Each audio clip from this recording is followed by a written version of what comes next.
and Go out with a visiting. bang, baby. Go out with a bang. So we had a ton of visits this past weekend, a ton of visits happening obviously this weekend. Well, more so today, tomorrow, and probably Friday, and then it'll cool down, I'm assuming, over the next 2 weeks because other spring games will be happening. As expected is what it is, right? But a couple of interesting names that were there this past weekend were the number 1 and 2 running backs.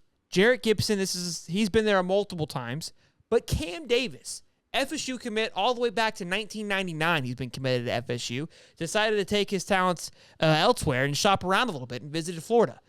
Now, look, him and Jarrett both said Jarrett's still pretty heavy on Texas. Cam's still heavy on FSU. But I love the fact that we're getting him in the door. Love the fact that they're shopping around. And why wouldn't they? Right? You get a free visit to go see a tour. You get pampered. Get shown some love. Now, it wasn't an official visit. It was an unofficial visit, so it's on his dime.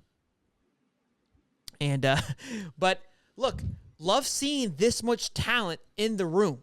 I think the amount of top tier visits shows the buzz. People want to see what's going on.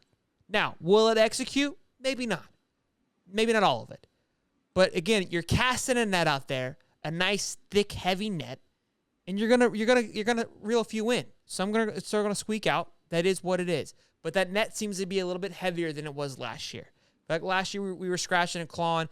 Our Friday Night Lights, in my opinion, was our big hoorah for visits. That's late in the game. We should be going into Friday Night Lights with a slew of guys. We had some guys, but more so, and we're kind of pulling in those late fishes. We were trying to build a class, in my opinion, last Friday Night Lights. So I hope to be more of we're landing some dogs come Friday Night Lights versus building a class on Friday Night Lights. So having these guys visits is huge, right? Again, Jarrett Gibson, who has his 4 official visits planned out. That 5th one's still up for grabs, which Florida seems to be in the lead for that. But we'll see. And again, the running back room is a very interesting one. Already having 2 commits. Stacey Gage has been heavily favored.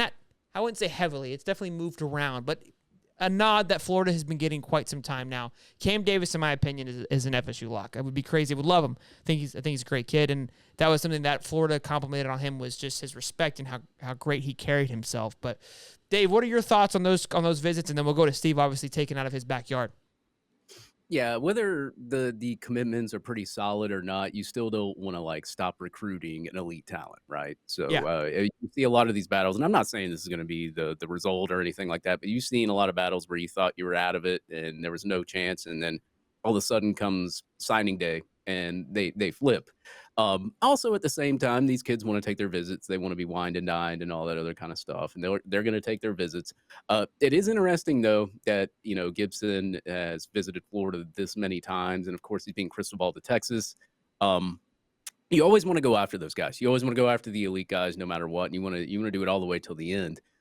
With Florida, with 2 running backs in their class, I've heard that they're not going to take more than 2, but that doesn't mean anything, especially going down the stretch. If Jarrett Gibson or somebody elite that is an elite talent really wants to come to your school, what do you do?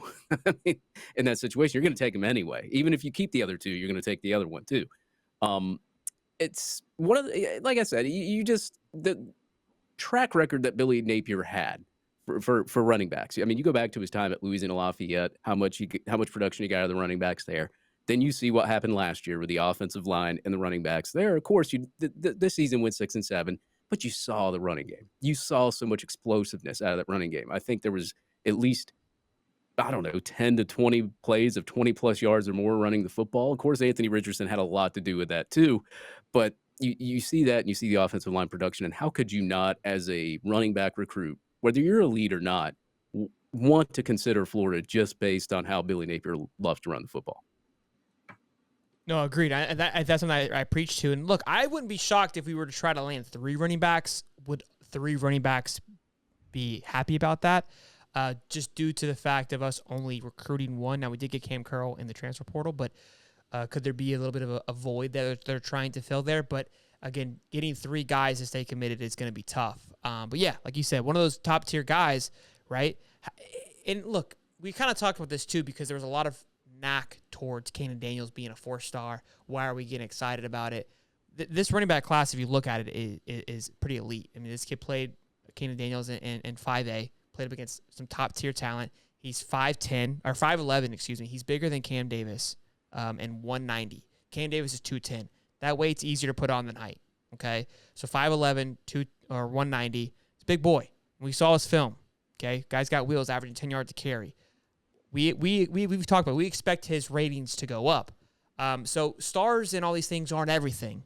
But they do look. There's definitely a point there, and they definitely help. Let's not get it twisted here, but it does help. I would say in recruiting other 5 stars because they want to be amongst a top class. So more so, I would say just for recruiting purposes, landing one of these top 5-star guys would be extremely beneficial.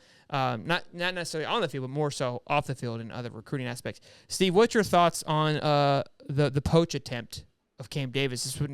If this were to happen, this would be 3 in a year with Roger Kearney, I'm assuming Jordan Pride, and then Cam Davis. It's kind of like baseball. If the other two happen, if the other two happen, right now they're still committed to FSU. Look, sure. The one thing I will say is you guys, like you said, like you cast a net. Right now, these guys are committed to somebody else, or at least they're crystal balled, or put an RPM prediction in, or whichever site you're looking at, to other schools. Right. The worst thing that can happen is that they stick with their commitment. So bring them in. You can't go backwards here. I mean, the only thing you can do is potentially pick a guy up that you didn't expect just because you continue to recruit him, to Soder's point. The other thing, and I think this is one of those intangibles that you don't ever really see, but these kids all know each other. They play high school football against each other. They go to camps. They go to recruiting visits. They've all been within a small group of a niche thing, right? They're football players. Football players know football players who know football players. So let's just take Cam, for example. Even if Cam is 100% steadfast in his commitment to FSU, Cam knows other players who may still down the line go through the recruiting process. And if Cam can say, look, I went on a visit to Florida and I told them I was committed to Florida State, and they still treated me so well. They still took care of my family. They still brought us in. They still gave us, a great experience. I stuck with FSU, but Florida treated us well. That kind of stuff has a reverb down, a downstream effect that, again, it doesn't show up on the recruiting rankings. It doesn't show up in the interviews. It's not something that really kind of bubbles up to the top. It's something that happens within a unique kind of clique of these guys that are going through the process now, who have talked to guys who have gone through the process, a few years before them, and they're going to have that same knowledge to give somebody else down the road. So even if these guys flip, if they stay with their commitment, whatever the case may be, to Soder's point, that's why you got to continue to recruit these kids, is to show a little bit of a genuine concept of, hey, he's a Florida State commitment. He told us in his visit he was going to stick with Florida State, but, we're still going to show him a good time. We're still going to enjoy his company. Obviously, he's a good kid, right? But that will tell, Cam will go down the path and he'll tell other schools that this is how Florida's coaches acted. This is how they treated us. This is what they did for us. And I think there's just a thing there. It's an intangible that you can't really see, but I promise you guys it happens because these guys talk a ton. Even just looking at the Jeremiah Smith and the Charles Lester thing, where these guys are kind of just jumping on and they're kind of piling on this thing with the Miami hate. These guys have a connection outside of what we see in the interviews that we see. That's a great point. Again, I didn't even think about it like that, but yeah, maybe FSU doesn't offer them, but like you said, they go, hey, that's a great family. Go check it out at least. Go see what's going on. And so now you're extending that recruiting tentacle, right? I love that. That excites me. I appreciate Steve over there giving Florida the old nod.